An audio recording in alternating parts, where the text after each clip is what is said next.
नारायणं नमस्कृत्य नरं चैव नरोत्तमं देवीं सरस्वतीं व्यासं ततो जयमुदीरयत्नश्प्रायेषु अभद्रेषु नित्यं भागवतसेव्या भगवती उत्तमश्लोके भक्ति भवति नैष्टिके कृष्णाय वासुदेवाय देवकीनन्दनाय च नन्दगोपकुमाराय गोविन्दाय नमो नमः। मूकं करोति वाचालं पङ्गुलङ्घिते गिरि यत्कृपातमहं वन्दे परमानन्दं माधवं श्रीचैतन्येश्वरं श्रीगुरुदीनतारिणं।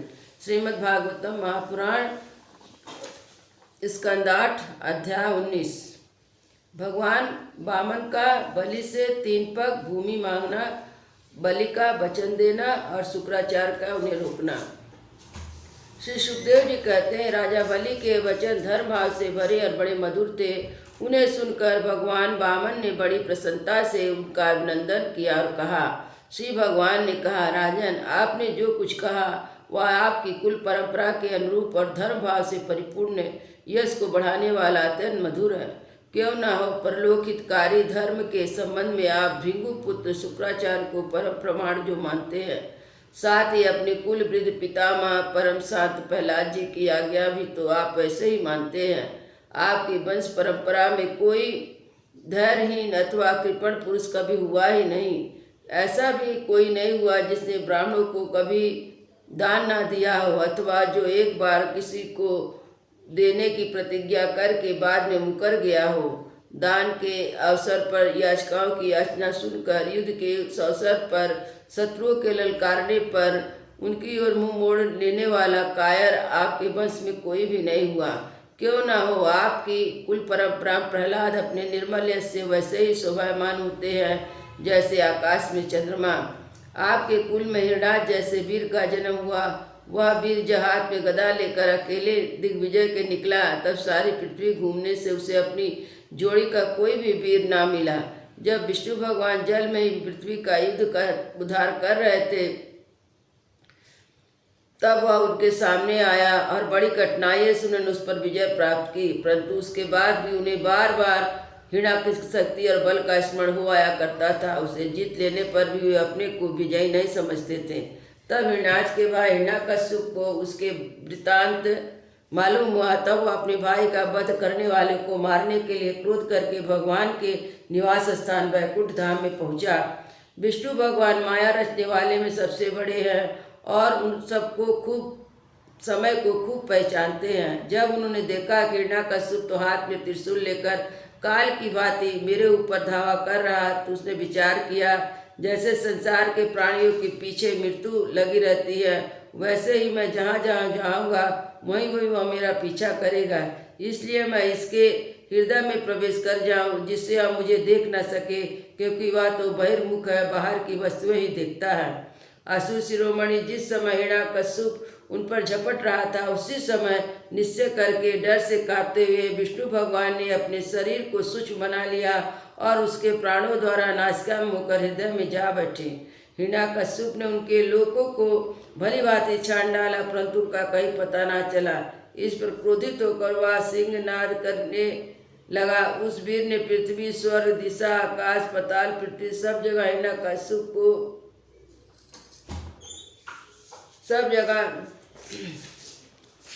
उस वीर ने पृथ्वी, स्वर्ग, दिशा, आकाश, पाताल, समुद्र सब कहीं विष्णु भगवान को ढूंढा, परंतु कहीं भी उसे दिखाई नहीं दिए। उनको कहीं ना देखकर वह कहने लगा, मैंने सारा जगत छान डाला, परंतु वह नहीं मिला। वह सिवा भ्रातुघाती उस लोक में चला गया जहाँ आकर फिर लौटना नहीं। बस वह अपने उसी बैरभाव रखने की आवश्यकता नहीं, क्योंकि बैर तो देह के साथ ही समाप्त हो जाता है। क्रोध का कारण अज्ञान है, अहंकार से ही उसकी वृद्धि होती है। राजा नाग के पिता प्रहलाद नंदन विरोचन बड़े ही ब्राह्मण भक्त थे। यहाँ तक कि उनके शत्रु देवताओं ने ब्राह्मणों का भेष बनाकर उनसे उनकी आयु का दान मांगा और उन्होंने ब्राह्मणों के छल को जानते हुए भी अपनी आयु दे डाली। आप भी उसी धर्म का आचरण करते हैं जिसका शुक्राचार्य आदि ग्रस्त ब्राह्मण आपके पूर्वज प्रहलाद और दूसरे यशस्वी वीरों ने पालन किया।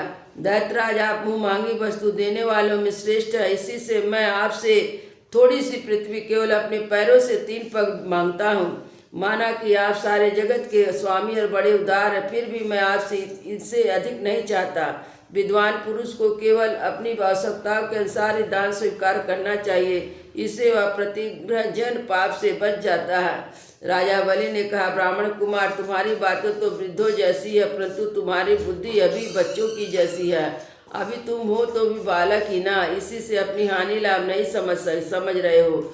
मैं तीनों लोगों का एकमात्र अधिपति हूँ, दीप का दीप दे सकता हूँ। फिर तो मुझे अपनी वाणी को प्रसन्न कर ले और मुझसे केवल 3 डग भूमि मांगे, या भी क्या बुद्धिमान कहा जा सकता है।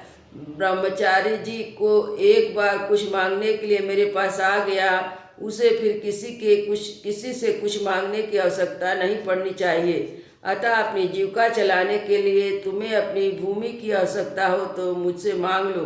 श्री भगवान ने कहा, राजन, संसार के सब प्यारे विषय एवं मनुष्य की कामनाओं को भी पूर्ण करने में समर्थ नहीं है, यदि वह अपनी इंद्रियों को बस में रखने वाला संतोषी ना हो। वह जो 3 पग भूमि से संतोष नहीं कर लेता, उसे 9 वर्षों से युक्त एक दीप भी क्या दिया जाए तो भी वह संतुष्ट नहीं हो सकता, क्योंकि उसके मन में 7 दीपों की पाने की इच्छा बनी रहेगी।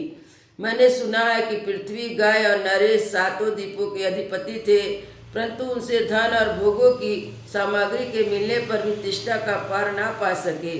जो कुछ प्रारब्ध से मिल जाए उसी से संतुष्ट रहने वाला पुरुष अपने जीवन सुख से व्यतीत कर सकता है, परंतु अपनी इंद्रियों के बस में ना रखने वाला तीनों लोग का राज पाने पर भी दुखी ही रहता है, क्योंकि उसके हृदय में असंतोष की आग धधकती रहती है। धन और भोगों से संतोष ना होने से जीवों के जन्म मृत्यु के चक्कर में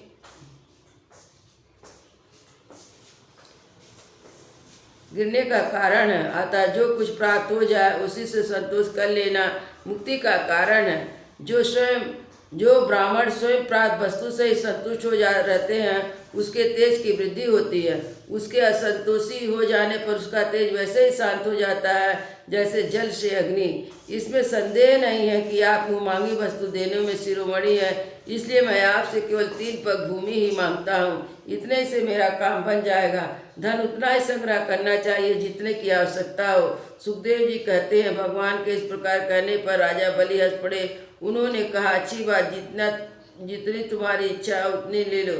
यूँ कहकर वामन भगवान को 3 पग पृथ्वी का संकल्प करने के लिए उन्हें जल का पात्र उठाया। शुक्राचार्य सब जानते थे, उन्हें भगवान की यह लीला में छिपी नहीं थी। उन्होंने राजा बलि को पृथ्वी देने के लिए तैयार देखकर उनसे कहा। शुक्राचार्य ने कहा, विरोचन कुमार, ये स्वयं अविनाशी भगवान विष्णु हैं। देवताओं का काम बनाने के लिए कश्यप की पत्नी अदिति के गर्भ से अवतीर्ण हुए हैं। तुम यह अनर्थ ना जानकर कि ये मेरा सब कुछ छीन लेंगे, इन्हें दान देने की प्रतिज्ञा कर ली। या तो दैत्यों पर बहुत बड़ा अन्याय हो रहा है, मैं इसे ठीक नहीं समझता। स्वयं भगवान ही अपनी योग माया से यह ब्रह्मचारी बनकर बैठे हुए हैं। तुम्हारा राज, ईश्वर, लक्ष्मी, तेज, विश्व विख्यात कीर्ति सब कुछ तुमसे छीन कर इंद्र को दे देंगे। ये विश्व रूप है, 3 पग में तो सारे लोगों को नाप लेंगे। मूर्ख, जब तक तुम अपना सर्वस्व विष्णु को दे डालोगे तो तुम्हारा जीवन निर्वाह कैसे होगा। ये विश्वव्यापक भगवान एक पग में पृथ्वी, दूसरे पग में स्वर्ग को नाप लेंगे। इनके विशाल शरीर से आकाश भर जाएगा, तब इनका तीसरा पग कहाँ रखा जाएगा, तुम उसे पूरा ना कर सकोगे। ऐसी दशा में मैं समझता हूँ कि प्रतिज्ञा करके पूरा ना कर पाने के कारण तुम्हें नरक में ही जाना पड़ेगा, क्योंकि तुम अपनी ही प्रतिज्ञा को पूर्ण रूप से सर्वदा असमर्थ हो जाओगे। विद्वान पुरुष उद्दान की प्रशंसा नहीं करते, जिसके बाद जीवन निर्वाह के लिए कुछ बचे ही नहीं। जिसका जीवन निर्वाह ठीक ठीक चलता है वही संसार में दान, यश, तप और धर्म के लिए कुछ, यश के लिए कुछ, धन की वृद्धि के लिए कुछ, भोगों के लिए कुछ, अपने स्वजनों के लिए वही इस लोक और परलोक में दोनों में सुख रहता है। असुर शिरोमणि, यदि तुम अपनी प्रतिज्ञा टूट जाने की चिंता है तो भी मैं इस विषय में तुम्हें कुछ ऋग्वेद की श्रुतियों का आशय सुनाता हूँ, तुम सुनो। श्रुति कहती है, किसी को कुछ देने की बात स्वीकार कर लेना सत्य है और नकार जानाता स्वीकार कर देना सत्य है। यह शरीर एक वृक्ष है और सत्य इसका फल फूल है, परंतु यदि वृक्ष ही ना रहे तो फल फूल कैसे रह सकते हैं? क्योंकि